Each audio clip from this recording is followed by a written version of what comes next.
क्या यही हमारे देश में एक महिला की इज्जत? क्या यही है न्याय जिसे हम लोकतंत्र में होना चाहिए? दिल्ली हाईकोर्ट ने कुलदीप सिंह सेंगर जैसे कन्विक्टेड रेपिस्ट की उम्र कैद की सजा को सस्पेंड कर दिया और हमें यह बताने की जरूरत है कि यह सिर्फ एक फैसला नहीं बल्कि पूरे समाज के लिए एक मैसेज है।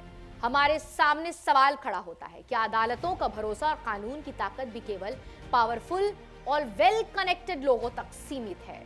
क्या पीड़िताओं की आवाज, उनके खौफ और उनके परिवार की जद्दोजहद कोई मायने नहीं रखती? एक महिला जिसने हर दरवाजा खटखटाया, जिसने सेल्फ इमोलेशन तक की कोशिश की, उसे जस्टिस के नाम पर यह जवाब दिया गया कि दोषी को बस इतना ही याद दिलाया जाए कि वो पीड़िता के पास ना आए। क्या यही है हमारे लोकतंत्र की सच्चाई? क्या यही है हमारी न्यायपालिका का संदेश? हम पूछते हैं, अगर ये आम नागरिक होता तो क्या उसे भी इतनी जल्दी राहत मिलती?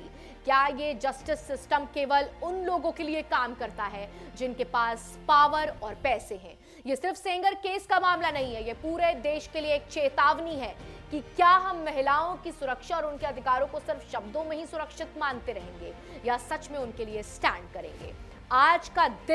आज का दौर ये साफ दिखाता है कि भारत में न्याय की तराजू किस तरफ झुक रहा है। एक लोकतंत्र में न्याय केवल किया जाना नहीं चाहिए बल्कि होता हुआ भी दिखना चाहिए। मुझे ये कहने में कोई संकोच नहीं है कि सेंगर मामले में दिल्ली हाईकोर्ट ने आज जो कुछ किया है वो केवल न्याय का मजाक ही नहीं बल्कि इससे उन लोगों को भी बेहद गलत मैसेज जाएगा जो न्यायपालिका पर भरोसा करना चाहते हैं। आज का वो दिन है जब एक दोषी बलात्कारी, एक बेहद ताकतवर, प्रभावशाली और रसूखदार बलात्कारी कुलदीप सिंह सेंगर यानी कि पूर्व बीजेपी विधायक की उम्र कैद की सजा को हैरानी भरे तरीके से दिल्ली हाईकोर्ट ने निलंबित कर दिया। मैं फिर से कह रही हूं, ये व्यक्ति दोषी है, आरोपी नहीं, फिर भी उसकी उम्र कैद की सजा निलंबित कर दी गई। ये न्याय का कैसा मजाक है? उच्च न्यायपालिका और अपील अदालतों ने देश के लोगों को क्या संदेश दे रही है और बाकी मीडिया इन बातों पर चुप क्यों है? और हैरानी की बात यह है कि उसी दिन सुप्रीम कोर्ट ने सहारा मामले को भी निपटा दिया जिसमें सहारा बंधुओं पर लगे भ्रष्टाचार के आरोप खत्म हो गए क्योंकि उन्होंने एहतियात के तौर पर 500 करोड़ रुपए से ज्यादा की रकम जमा कर दी। यानी अगर आप अमीर हैं तो आप बच जाते हैं, अगर आप ताकतवर हैं तो आप बच जाते हैं। इस देश में अमीर और ताकतवर लोगों के लिए रास्ते खुले हुए हैं।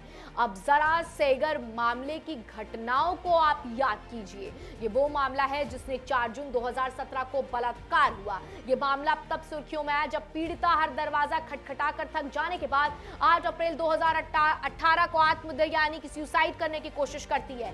3 अप्रैल 2018 को सेंगर के गुर्गों ने, जिनमें उसका भाई भी शामिल था, पीड़ितों के पिता को लाठी और डंडों से बेरहमी से पीटा।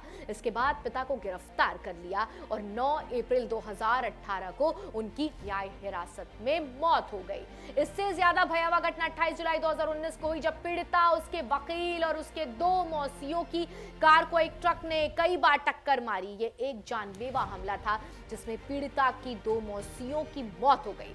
बलात्कार पीड़िता, उसकी मां और दादी ने भारत के मुख्य न्यायाधीश और राज्यपाल को न्याय की गुहार लगाते हुए पत्र लिखे। ये सब कुछ हो चुका है। ये केवल अन्याय नहीं बल्कि घोर अन्याय है। इस देश में कोई ये उम्मीद करेगा कि अदालतों पीड़िता के पक्ष में खड़ी होगी, लेकिन इसके बजाय न्यायमूर्ति हरीश विनय तनशंकर की पीठ ने कुलदीप सिंह सेंगर की उम्र कैद की सजा को यह कहते हुए निलंबित कर दिया कि वो पीड़िता के घर से 5 किलोमीटर के दायरे में नहीं आएगा और उसकी मां को धमकाया नहीं।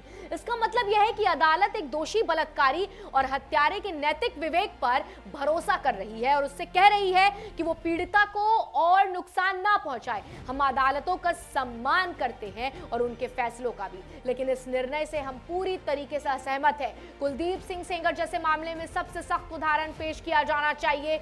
हमें निर्भया मामले के बाद देश की जनता के लिए किए गए वायदों को नहीं भूलना चाहिए।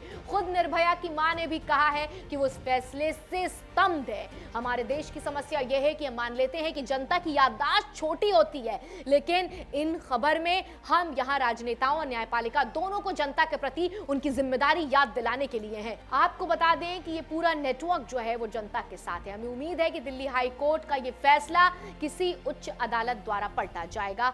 हम पीड़िता और उसके परिवार को इस लंबी लड़ाई के लिए हिम्मत की कामना करते हैं। हम उन लोगों के साथ हैं जिन्हें ताकतवर राजनेताओं के निशाना बनाया गया। हम इस फैसले के शब्द और भावना दोनों का विरोध करते हैं। ये फैसला लागू भले ही किया जाए, लेकिन ये सही नहीं है, बिल्कुल सही नहीं है और इस पर बात होनी चाहिए।